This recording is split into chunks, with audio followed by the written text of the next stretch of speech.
So now I will show you how the plug-and-play device discovery mechanism will retrieve that a connection has been lost to a remote terminal and show that the remote terminal is not operating anymore.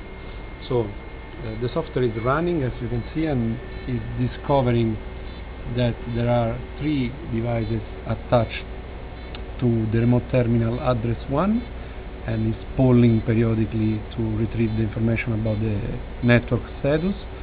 Now what I will do, I will unplug the bus cable, DC side or remote terminal side, doesn't matter. I show that the bus cable unplugs. So BC and RT are not in communication anymore, and as you can see, the